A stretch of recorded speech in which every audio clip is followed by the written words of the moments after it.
The Tarnishing of Juxtia is a gorgeous looking Souls-like with great boss fights, challenging but fair combat mechanics and awesome set pieces.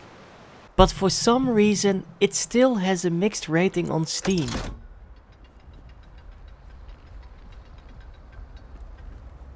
Well, I can tell you, I really enjoyed this game. And even though it was really hard in the beginning, I just loved the overall presentation. So I do not agree with this low rating.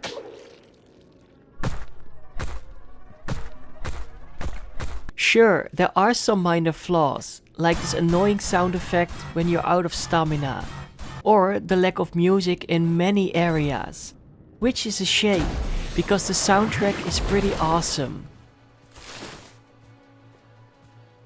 Upgrading your vitality as much as you can and going for a tanky build seems like the best way to beat this game, especially if it's your first playthrough. So upgrading other stats felt a bit unnecessary, and I must say both endings were a bit disappointing. But other than that, this game is really great and doesn't deserve all these negative reviews in my opinion. The story and the level design are a bit basic, but they are still a welcome addition to the overall gameplay. The variety of weapons and the combat in general really elevate the gameplay even more.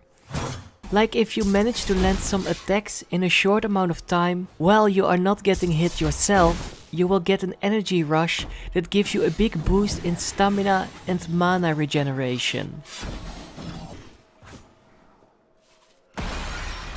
And it will also give you the possibility to activate your relic, which is basically your ultimate.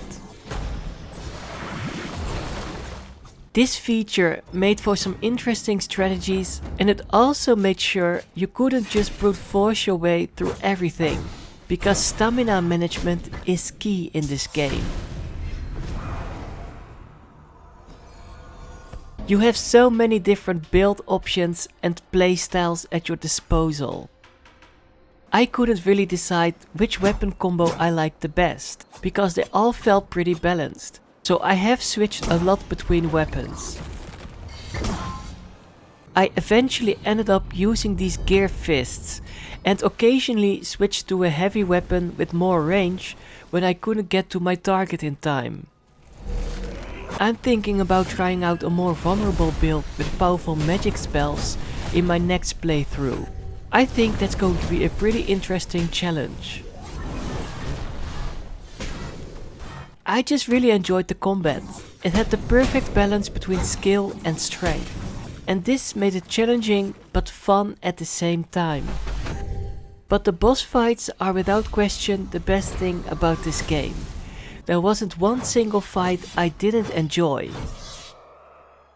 All of them had amazing designs, great intro cutscenes, and just so many different kinds of attacks depending on how low their health bar was. Each boss fight is memorable, and it was always exciting to see what kind of new relic you would get as a reward for beating them.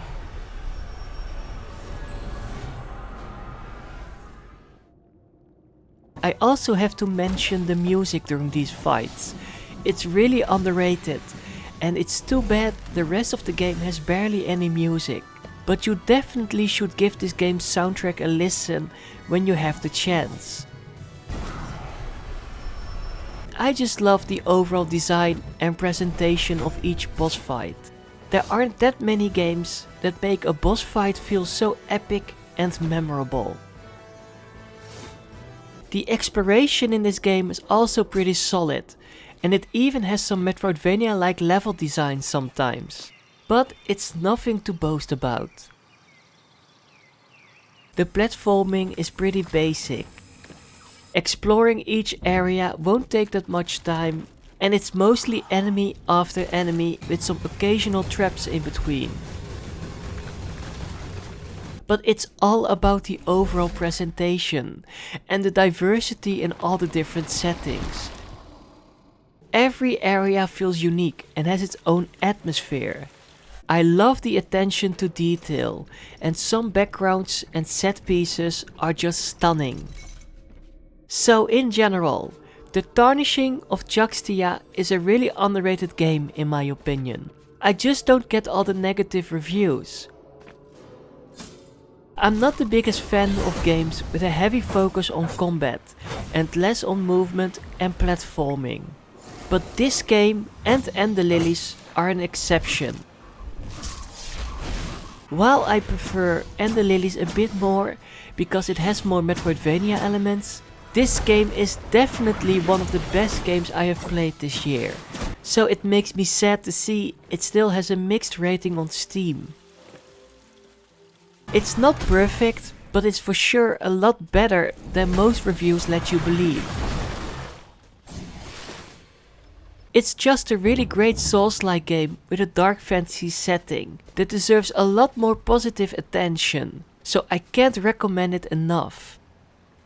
If it looks too challenging for you, then I can understand you aren't interested. But if you don't mind challenging gameplay, you should definitely give this game a try.